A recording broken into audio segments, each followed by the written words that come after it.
Hello friends, இன்றைக்கி தோசை சுட போகிறோம். So dosa recipe making video தான் நம்ம பார்க்க போகிறோம். இது மாதிரி பிராண்டடில் கூட தோசை மாவுலாம் சேல்ஸ் பண்ணுவாங்க சில ஷாப்ஸ்லலாம். சரிங்களா, ஒரு குட்டி ஷாப்பில் தான் நாங்கள் வாங்கினோம். ஸோ இந்த பிராண்டை வந்து நான் 3 இயர்ஸாக சேல்ஸ் பண்ணிகிட்ருக்காங்க. ஸோ நம்பி தான் வாங்குகிறோம். அதே மாதிரி செஞ்சாலும் நல்லா தான் இருக்கும். எப்போவுமே நம்ம எந்த மாவு பாக்கெட் வாங்கினாலும் நம்ம வந்து எக்ஸ்பைரி டேட் வந்து செக் பண்ணிக்கணும். அது ரொம்ப ரொம்ப இம்பார்ட்டண்ட்டாக. இதில் வந்து மேனுஃபேக்சர் டேட் வந்து 8ன்னு போட்டிருக்காங்க, எக்ஸ்பைரி டேட் வந்து 11 அப்படின்னு போட்டிருக்காங்க.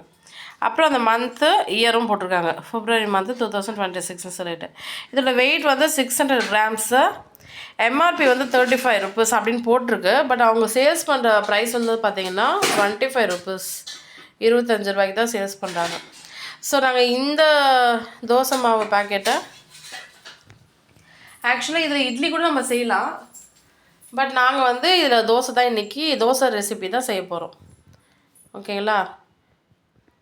ஸோ நாங்கள் தோசை செஞ்சு காமிக்கிறோம். இந்த மாவு வச்சு தோசை சுடலாம். இப்போ வந்து இந்த மாவு பேக்கெட்டை கட் பண்ணலாம்.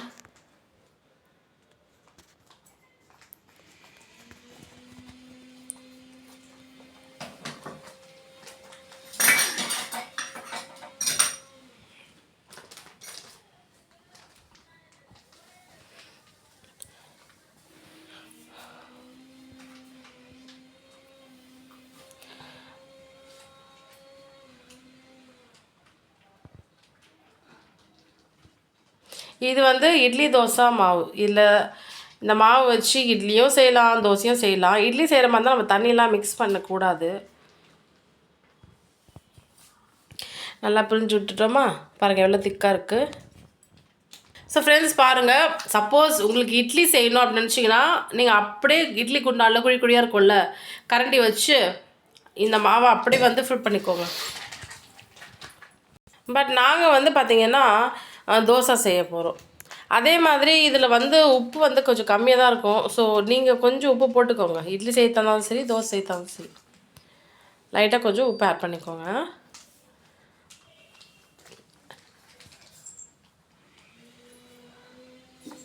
அப்புறம் நிறைய பேர் சொல்கிறீங்க தோசை எங்களுக்கு செய்ய தெரியாதா. பட் தோசை செய்ய தெரியாதவங்களுக்கு இது யூஸ்ஃபுல்லான ஒரு இன்ஃபர்மேஷனாக இருக்கும். எல்லாருக்குமே எல்லாமே தெரியாதுல்ல. உங்களுக்கு பர்கர்லாம் செய்ய தெரியுமா, பீஸா செய்ய தெரியுமா சொல்லுங்கள். இன்னும் கூட பர்கர்னால் என்னன்னே தெரியாதவங்க இருக்காங்க, பீஸாவா அப்படின்னா என்னென்னு கேட்குறவங்களும் இருக்காங்க. அது மாதிரி தான் தோசை செய்ய தெரியாதவங்க, சுட தெரியாதவங்களும் இருப்பாங்க. ஸோ அவங்களுக்காக தான் how to make dosa recipe in Tamil language. Because நான் தமிழில் தான் பேசிகிட்டு இருக்கேன். அதனால் நிறைய பேர் இதெல்லாம் ஒரு வீடியோ நீ போட்டுட்ருக்க அப்படின்னு கேட்குறீங்கல்ல, அவங்களுக்கான ஆன்சர் தான் இப்போ நான் சொன்னேன். பிகாஸ் இன்றைக்கி கூட தோசை செய்ய தெரியாதவங்க கூகுளில் யூடியூப்லலாம் சர்ச் பண்ணுறாங்க. So how to prepare dosa recipe, how to make dosa recipe, I want to learn cooking அப்படிலாம். ஸோ அவங்களுக்காகவே இந்த ஸ்பெஷல் வீடியோ ஃபுல்லாக பாருங்கள் இந்த வீடியோவை. இப்போ பாருங்கள், நாங்கள் லைட்டாக சால்ட் வந்து இப்போ நாங்கள் ஆட் பண்ணிக்கிறோம். ஓகேங்களா. ஸோ நாங்கள் சூப்பரான கிறிஸ்பியான டேஸ்டியான தோசை தான் செய்ய போகிறோம். ஃப்ரெண்ட்ஸ் நான் சொன்னல கிறிஸ்பியான தோசை நாங்கள் செய்ய போகிறோன்ட்டு. ஸோ அதனால் அரிசி மாவு இது வந்து பச்சை அரிசியை நாங்கள் வந்து ரைஸ் மில்லில் கொடுத்துட்டு அரைச்சி எப்பவுமே பவுட்ராக்கி வச்சுப்போம். எதுக்காகனா இது மாதிரி நாங்கள் தோசைலாம் செய்யும் போதே கொஞ்சோண்டு போட்டுட்டு நல்லா மிக்ஸ் பண்ணிவிட்டு நாங்கள் தோசை செஞ்சோன்னா நல்லா முறுன்னு செம்மையாக இருக்கும் அந்த தோசை.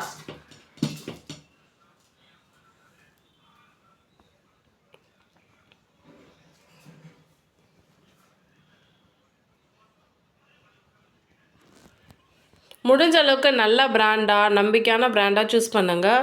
எக்ஸ்பைரி டேட் கன்ஃபார்மாக செக் பண்ணிக்கோங்க. இதெல்லாம் செக் பண்ணி தான் நம்ம வாங்கணும். இந்த பொருளில் எல்லாமே, எந்த பொருளாக இருக்கட்டும். பிகாஸ் இதெல்லாம் நம்ம அவங்கள நம்பி, அந்த பிராண்டை நம்பி பிளைண்டாக நம்ம சாப்பிட்றோம் இல்லையா, அதுக்காக. ஸோ நான் இங்கே நல்ல பிராண்ட் நீங்கள் சூஸ் பண்ணிங்க அப்படின்னா கண்டிப்பாக அதில் எந்த ப்ராப்ளமும் இருக்காது. ஸோ நம்பிக்கையான கடையில் நம்பிக்கையான பிராண்டை வாங்கி நம்ம சமையலுக்கு பயன்படுத்தணும். ஃப்ரெண்ட்ஸ், நான் சொன்னேன் இல்லையா, தோசைனா நம்ம கொஞ்சம் வாட்ரு வந்து சேர்த்துக்கணுன்ட்டு. வேணால் ஒரு கால் டம்ளர் தண்ணி, அந்த அளவுக்கு நம்ம தண்ணி வேணுன்னா ஆட் பண்ணிக்கலாம், தேவையான அளவுக்கு. ஓகேங்களா? நிறைய ஆட் பண்ணாலும் தோசை வந்து வராது. இதை பார்த்துக்கோங்க. இப்போ வந்து நம்ம கேஸ் ஸ்டவ் வந்து ஆன் பண்ணிவிட்டு தோசைக்கல் வந்து வைக்கணும். இது வந்து இத்தோலியம் தோசை கல்லுன்னு சொல்லிட்டு, இத்தோலியமோ எங்கள் ஊரில் சேல்ஸ் பண்ணிகிட்டு இருந்தாங்க. இதோட ப்ரைஸ் வந்து பார்த்தீங்கன்னா, வீக்லி ஒன்ஸ் கொடுத்தா போதும்னு சொல்லிட்டு தொல்லை பண்ணி கொடுத்துட்டு போயிட்டாங்க. இது வாங்கிக்கோங்கன்ட்டு. இந்த வீக்லி இன்ஸ்டால்மெண்ட்லாம் சேல்ஸ் பண்ணுவாங்க இல்லையா, சரின்னு சொல்லிட்டு அவங்க ரொம்ப தொல்லை பண்ணுறாங்க, வாங்க சொல்கிறாங்கன்னு சொல்லிட்டு எங்கள் வீட்டில் ஏகப்பட்ட தோசைக்கல் இருந்துச்சு. நிறைய இருக்குது, லைக் 7-8 இருந்துச்சு. சரி, இருந்தாலும் அவங்க ரொம்ப சொல்கிறாங்களே அப்படின்னு சொல்லிட்டு நாங்கள் இதை வாங்கினோம். சரி, அவங்க சொல்லி கொடுக்குறாங்களேன்ட்டு. வீக்லி நான் 100 தான் கொடுத்தேன். 6 வாரம் டோட்டலாக 600 ருபீஸ் நான் பே பண்ணேன். அப்படி பார்த்தா இதோட ப்ரைஸ் வந்து 600. பட் அவங்க எங்களுக்கு கொடுத்துட்டு போகும்போதே அதோட வேர்த்தை வந்து எங்களுக்கு தெரியவே இல்லை. நாங்கள் தோசைக்கல் வச்சுருக்கோம் தான், பட் வேறு மாதிரியான தோசை தவா அது மாதிரிலாம் நிறைய வச்சுருந்தோம். பட் இந்த பர்டிகுலர் ஐட்டம் வந்து எங்ககிட்ட கிடையாது. பட் நாங்கள் வாங்கிட்டு நல்லா யூஸ் பண்ணுவோம். அந்த முட்டைலாம் சுட்டு, ஆம்லெட்லாம் சுட்டு, முட்டை பொடி மாஸ்லாம் செஞ்சு அதை நல்லா பழகிட்டோம். நல்லா பழகிட்டு அதில் தோசை சுட்டு பார்த்தா நல்லா பெரிய தோசையாக வருது, அந்த ரவுண்டாக. அப்புறம் நல்லா டேஸ்ட்டாக கிறிஸ்பியாக முறுன்னு அருமையான ஒரு தோசை வருது. அப்புறம் எங்களுக்கு இது ரொம்ப பிடிச்சி போச்சு. எப்போ தோசை செஞ்சாலும் இதில் தான் நாங்கள் செய்ய ஆரம்பிச்சிட்டோம்.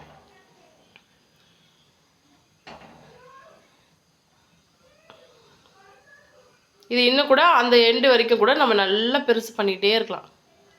இதோட நம்பர் வந்து 12ஆம் நம்பரோ என்னமோ சொன்னாங்க. ஒரு தோசைக்கல்லுக்கு ஒரு நம்பர் வச்சுருக்காங்க. இது வந்து 12ஆம் நம்பரோ என்னமோ 13 ஞாபகம் இல்லை. பிகாஸ் இதை நாங்கள் வாங்கி ஒரு 3 இயர்ஸ் பேக் வாங்கினது. ஸோ மறந்துட்டேன், அந்த சைஸ் மறந்துட்டேன். 12 நம்பர் நினைக்கிறேன். பட் நிஜமாகவே ரொம்ப நல்லா வருது தோசை. ஸோ நீங்கள் இது மாதிரி கல் வாங்கலாமா அப்படின்னு கேட்டிங்கன்னா தாராளமாக வாங்கலாம். பட் செம சூடு, தெரியாமல் கையை வச்சுட்டீங்க, ஒரு வழியாயிடும் கை. சமையல்னாலே நமக்கு நிறைய கவனம் வந்து இருக்கணும். முக்கியமாக இந்த மாதிரி தோசைக்கல்ல தோசை சுடும்போதே ரொம்ப ரொம்ப கவனமாக நம்ம ஹேண்டில் பண்ணணும். இப்போ சுற்றி ஆயில் விட்டுக்கிறோம். உங்களுக்காக தோசை செஞ்சு காமிச்சிட்ருக்கோம். ஸோ இந்த வீடியோ பிடிச்சிருந்தா லைக் பண்ணுங்கள். இந்த சேனலை இன்னும் சப்ஸ்கிரைப் பண்ணலன்னா சப்ஸ்கிரைப் பண்ணிக்கோங்க. இந்த வீடியோ பற்றி நீங்கள் என்ன நினச்சாலும் கமெண்ட் செக்ஷனில் கமெண்ட் பண்ணுங்கள். இந்த வீடியோவை உங்கள் ஃப்ரெண்ட்ஸ் அண்ட் ஃபேமிலி மெம்பர்ஸ்க்கு ஷேர் பண்ணிவிடுங்க.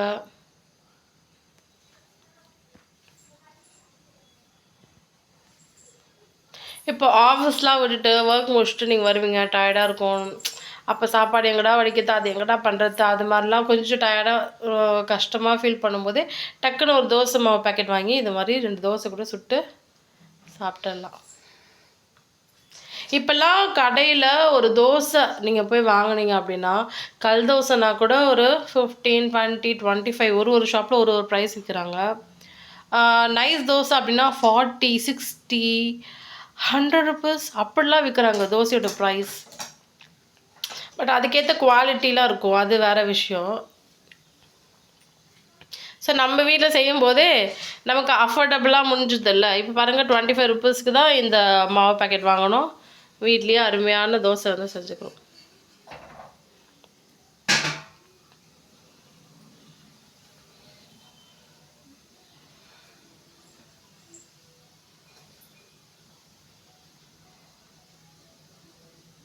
எப்படி நாங்கள் சுட்ட தோசை நல்லா இருக்கா பார்க்குறதுக்கு? சாப்பிட்றதுக்கும் ரொம்ப ரொம்ப நல்லாயிருக்கும்.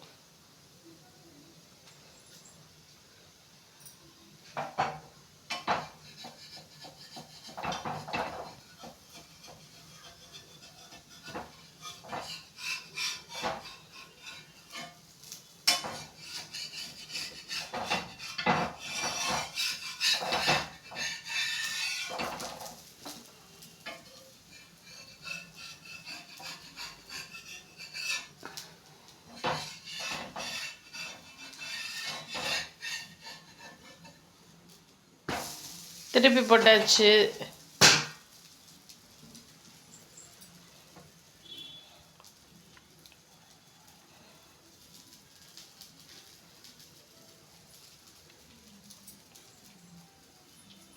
ஸோ கிறிஸ்பியான தோசை ரெடி.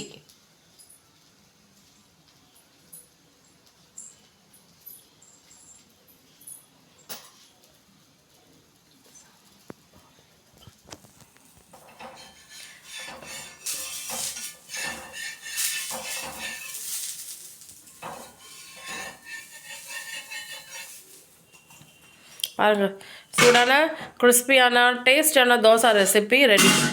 ஸோ எங்கள் வீட்டில் சாம்பார் வந்து நாங்கள் ஆல்ரெடி வச்சுருந்தோம். ஸோ இந்த சாம்பார் தான் இன்றைக்கி தோசைக்கு தொட்டுக்க.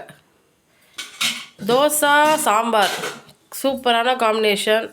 ஸோ உங்கள் வீட்லேயும் இதே மாதிரி சூப்பரான ரெசிபி செஞ்சு சாப்பிடுங்க, ஹாப்பியாக இருங்க.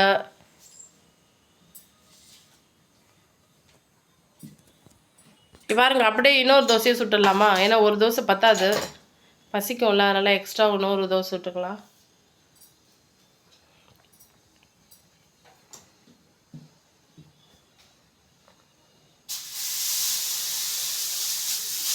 ஹோப் இந்த வீடியோ உங்களுக்கு ரொம்ப யூஸ்ஃபுல்லாக இருந்திருக்கும்.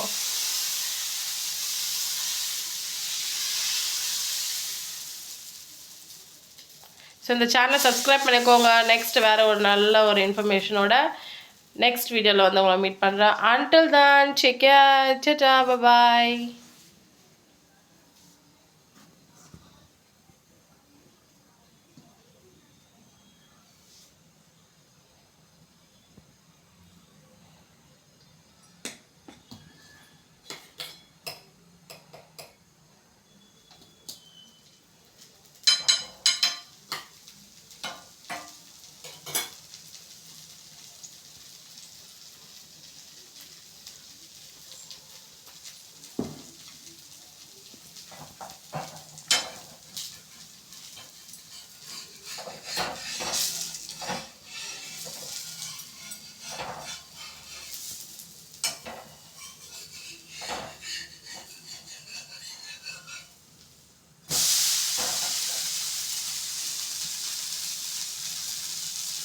ஓகேவா ஃப்ரெண்ட்ஸ்?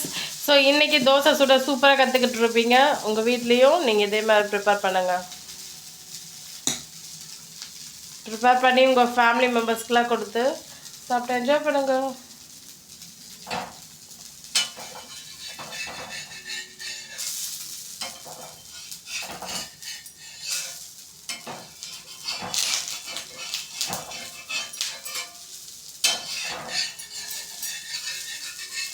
நம்ம தோசைலாம் நல்லா செஞ்சோன்னு வச்சுக்கோங்களேன், ஒரு தோசை இல்லை 100 தோசை சாப்பிடுவாங்க வீட்டில் இருக்கவங்க. நீங்கள் அப்படியே சுட்டு சுட்டு கொடுத்துட்டே இருக்கலாம், அவங்க சாப்பிட்டுக்கிட்டே இருப்பாங்க.